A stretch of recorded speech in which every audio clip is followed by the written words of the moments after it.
തിരികെ മടങ്ങുന്നതിന് വേണ്ടി 800ഓളം KSRTC ബസ്സുകൾ ഇതിനോടകം ക്രമീകരിച്ചു കഴിഞ്ഞിട്ടുണ്ട്. പോലീസും അതേപോലെ തന്നെ വനപാലക സേനയും ഫയർഫോഴ്സും അതോടൊപ്പം മറ്റെല്ലാ സംവിധാനങ്ങളെയും പ്രയോജനപ്പെടുത്തിക്കൊണ്ടുള്ള മീറ്റിംഗ് ചേർന്ന് റിട്ടേൺ കൃത്യമായി ശ്രദ്ധിക്കാനും അതിനൊരു ചെയിൻ ഓഫ് ആക്ഷൻ ഉണ്ടാക്കിയെടുത്തിട്ടുണ്ട്. ആ പ്ലാൻ അനുസരിച്ച് തന്നെ മുന്നോട്ട് പോയാൽ റിട്ടേണും വലിയ രൂപത്തിലുള്ള പ്രശ്നങ്ങൾ കൂടാതെ പരിഹരിക്കാൻ കഴിയും. ഏതാണ്ട് 3 ലക്ഷത്തോളം പേര് ഇവിടെ ക്യാമ്പ് ചെയ്യുന്നതെന്നാണ് ഇപ്പോൾ ഇതുവരെയുള്ള മനസ്സിലാക്കാൻ കഴിഞ്ഞിട്ടുള്ളത്. ഏതാനും മിനിറ്റുകൾ കൂടി കഴിഞ്ഞാൽ തിരുവാഭരണ ഘോഷയാത്ര കൊടിമരച്ചുവട്ടിലെത്തും. അത് കഴിഞ്ഞാൽ അയ്യപ്പ വിഗ്രഹത്തിൽ തിരുവാഭരണം ചാർത്തി തിരുവാഭരണത്തോട് കൂടിയുള്ള ദീപാരാധന നടക്കും. അത് കഴിഞ്ഞാൽ പൊന്നമ്പലമേട്ടിൽ ദീപം തെളിയിക്കും. ആ ജ്യോതി കണ്ടാൽ ഉടൻ തന്നെ മടക്കയാത്രകൾ ആരംഭിക്കും.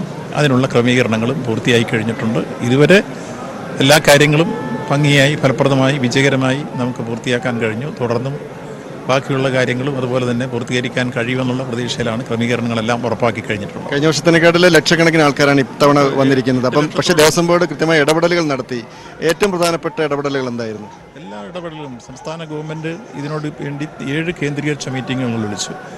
എല്ലാ ഇടത്താവളങ്ങളിലും ഞങ്ങൾ പ്രത്യേക മീറ്റിംഗ് വിളിച്ചു. ഇതുകൂടാതെ ദേവസ്വം ബോർഡും സംസ്ഥാന ഗവൺമെൻറ്റും ബഹുമാനപ്പെട്ട മുഖ്യമന്ത്രിയുടെ നിർദ്ദേശത്തിൻ്റെ അടിസ്ഥാനത്തിൽ എല്ലാ പ്രവർത്തനങ്ങളും ഏകോപിപ്പിക്കാൻ വേണ്ടിയുള്ള നീക്കങ്ങൾ ഞങ്ങൾ നടത്തി. ഇവിടുത്തെ തദ്ദേശ സ്വയംഭരണ സ്ഥാപനങ്ങൾ, ജനപ്രതിനിധികൾ, സന്നദ്ധ സംഘടനകൾ ഇവരുടെ എല്ലാം വലിയ രൂപത്തിലുള്ള സഹായം ഉണ്ടായി. എല്ലാം ചേർന്നുള്ള കൂട്ടായ പ്രവർത്തനത്തിൻ്റെ ഒരു നെറ്റ് റിസൾട്ടാണ് ഏറ്റവും വിജയകരമായി ഇത് പൂർത്തീകരിക്കാൻ കഴിഞ്ഞിട്ടുള്ളത് എന്നതാണ് ഞങ്ങളുടെ വിശ്വാസം. ശബരിമലയുടെ വികസനത്തിൽ എപ്പോഴും പറയുന്നത് ശബരിമല വികസന പദ്ധതി, അതൊക്കെ എന്നത്തേക്ക് ഒരു master plan Thiruvananthapuram engineering college തയ്യാറാക്കി 778 കോടി രൂപയുടെ മാസ്റ്റർ പ്ലാൻ ശബരിമലയ്ക്ക് വേണ്ടിയും 255 കോടി രൂപയുടെ മാസ്റ്റർ പ്ലാൻ പമ്പയ്ക്ക് വേണ്ടി കഴിഞ്ഞ ക്യാബിനറ്റ് അംഗീകരിക്കുകയുണ്ടായി. അത് 3 ഘട്ടങ്ങളിലായി നടപ്പിലാക്കാൻ വേണ്ടിയുള്ള തീരുമാനമാണ് ക്യാബിനറ്റ് എടുത്തിട്ടുള്ളത്.